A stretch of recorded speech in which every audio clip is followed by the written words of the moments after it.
Hoje é um dia de nós trabalharmos política do café com leite. Tudo bem com você? Seja bem-vindo ao meu canal. Hoje nós vamos trabalhar sobre a política do coronelismo e também aí a gente vai destacar essa política do café com leite de forma simples, de forma resumida, para que você entenda e para que você tire suas dúvidas aí, beleza? Então vamos lá, ó. Política do café com leite. O que foi essa política? Em que momento que ela aconteceu no Brasil? Qual data? Vamos lá para uma data específica? De 1894 a 1930, ok? Então nós temos aí política do café com leite, onde Minas Gerais e São Paulo ficavam se alternando na presidência, não é isso? Minas produzia muito leite, café não. E São Paulo produzia o quê? Muito café. O café mantinha praticamente 60% da economia brasileira. O café, gente, é muito importante nesse período. Então, olha só, esse período é conhecido como política do café com leite porque os presidentes da República, eles iam se alternando, né, na presidência. Uma hora era um mineiro, outra hora era um paulista. Então, assim, foi uma troca de favores entre, né, coronéis, entre esses presidentes, e até 1930 a gente vai ter essa política do café com leite, ok? Política do café com leite, muito simples. São Paulo, café, Minas Gerais, leite. Política do café com leite. Tranquilo, gente? Como que foi marcado, gente, essa política do café com leite? Como que foi marcado? Foi marcado pela troca de favores, ok? Então, nós vamos ter o coronelismo, vou colocar aqui para vocês a definição de coronelismo, e os coronéis, eles não eram coronéis militares, mas eles eram donos, vamos dizer assim, de muita terra, né? Nessa época aí, quem tem muita riqueza, que tem muito dinheiro, é quem tem terra, né? Então eles eram grandes proprietários, grandes latifundiários, grandes proprietários de terra, e eles exerciam uma influência muito grande aonde essas terras eram localizadas, né? Então, assim, política dos coronéis, coronelismo, ok? Dentro do coronelismo, eu quero destacar para vocês a questão do apadrinhamento. Isso é muito importante. Os coronéis, eles apadrinhavam as pessoas que trabalhavam ali nas cidades próximas, nesses vilarejos, e eles também apadrinhavam as pessoas que trabalhavam nas fazendas.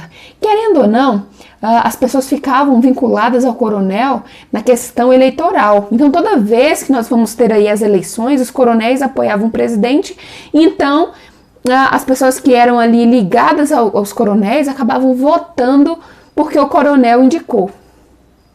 E aí a gente tem o voto cabresto. O que é o voto cabresto? É um voto manipulado, onde as pessoas votavam não naquilo que elas queriam, mas naquilo que naquilo que era determinado, né? O voto era aberto, o voto não vai ser secreto, o voto vai ser estabelecido na Constituição de 1934 como voto secreto, né? A partir de Getúlio Vargas.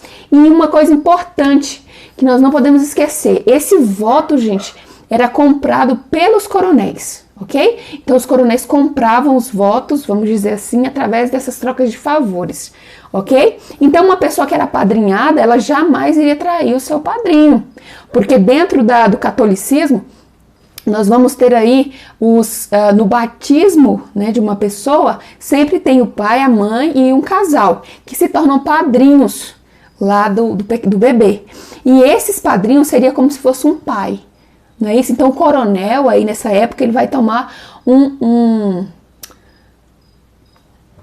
papel de pai, né? Como se fosse um pai, então eu não vou trair o meu pai. Então essa questão do compadrinho é muito importante dentro dessa política do café com leite, ok? Então dentro dessa política a gente tem Minas Gerais e São Paulo se alternando na política, nós vamos ter voto cabresto, coronelismo, né, o papel muito forte dos coronéis, e esse primeiro período de 1894 até 1930 também é conhecido todo esse período de República Velha, ok? República Velha, República das Oligarquias. O que é oligarquia? É quando o poder está nas mãos de poucas pessoas. Essas poucas pessoas seria quem? Né, seria uma elite cafeicultora e uma elite, né, de Minas Gerais que produzia aí muito leite e também produzia café, ok? Então, era o poder restrito a essas oligarquias, poder nas mãos de poucas pessoas. Ok, gente? O que mais que eu posso destacar? Quero destacar para vocês os presidentes desse período. Quais foram os presidentes desse período, professora Elaine? Então, a gente tem aí Prudente de Moraes, a gente tem Campos Salles, a gente tem Rodrigo Alves, ok? E, dentre outros, a gente tem aí Afonso Pena, nós temos Nilo Peçanha e Hermes da Fonseca, ok? Então, todos esses presidentes esteve aí durante muitos anos governando o Brasil. E o último presidente a governar esse período da política do café com leite foi o Washington Luiz. E acabou a política do café com leite? Acabou, né? Se você pensar na política que a gente tem hoje, né, tem muita troca de favor ainda, né? Existe ainda o voto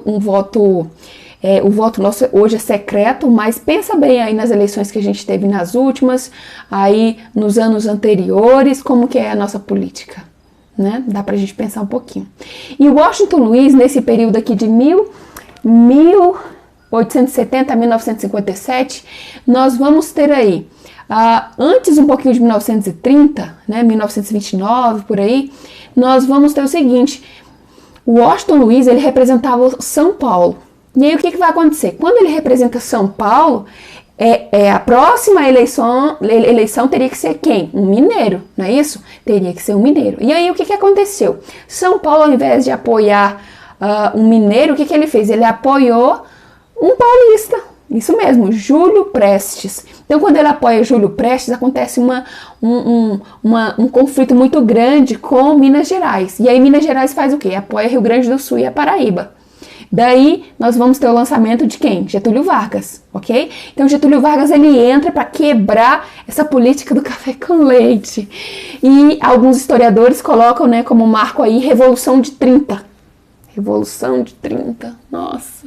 Revolução de 30. O que melhorou? Algumas coisas vão melhorar. O voto vai ser secreto, vai ter que colocar o voto feminino, vai estabelecer as leis trabalhistas no governo Vargas, mas nós sabemos que ele implanta uma ditadura, né?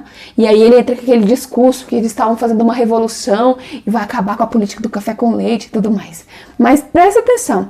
Quando Getúlio Vargas entra para acabar com a política do café com leite, né, nessa revolução, ele acaba implantando uma ditadura no Brasil. 15 anos de era Vargas, né, e eu tenho uma aula aqui falando sobre isso, se você depois quiser ouvir, beleza? Ou ver, estudar um pouquinho aí sobre essa era Vargas. Ok, gente? Então, nós temos nesse período aqui também grandes transformações no Brasil. Quais foram as grandes transformações? Crescimento na indústria, no sentido de ferrovias, nós vamos ter aí a energia, né, chegando ao Brasil, os transportes vão melhorar, não é isso? Vou colocar aqui uma imagem para você como era antes e como ficou, né, depois com as ferrovias, com o bonde chegando ali nas capitais. E olha só a data, 1917 nós vamos ter aí a Primeira Guerra, não é isso? De 1914 a 1918. E 1917 é um ano muito importante, porque acontece a Revolução Russa. E com a Revolução Russa nós vamos ter a influência dessa revolução aqui no Brasil. Professor, mas de que forma que nós vamos ser influenciados? Através, gente, das greves que vão acontecer dentro aí desses primeiros momentos de república, ok? Então a gente vai sofrer essa influência socialista, né, defendida aqui na União Soviética, ok, gente? Então, nós vamos ter várias coisas dentro desse período, de 1894 a 1930. Vou destacar de novo, resuminho aí, ó, para você não perder. Nós temos, na política do café com leite, voto cabresto, coronelismo, política das oligarquias, ok? E dentro de todo esse período, nós vamos ter algumas inovações tecnológicas, né? A questão do transporte e a questão também aí das greves sendo influenciadas aí por ideias socialistas no Brasil. Aí, como que isso acontece no Brasil? Através das greves, ok? Então essa um resuminho para vocês aí sobre a política do café com leite e esse período, né, que é destacado aí de 1894 a 1930, ok? E a gente tem que destacar nesse período da política do café com leite 2 presidentes que não eram paulistas e nem mineiros. Nós temos Hermes da Fonseca e Epitácio Pessoa. Epitácio Pessoa da Paraíba e o Hermes da Fonseca, ele era gaúcho. Ok? Então a gente tem esses dois presidentes que não eram mineiros e nem paulistas. Anote aí, porque isso é importante. Ok? Espero que você tenha entendido um pouquinho sobre a política do café com leite e, claro, dê o seu like e faz o quê? Se inscreva no canal, tá bom?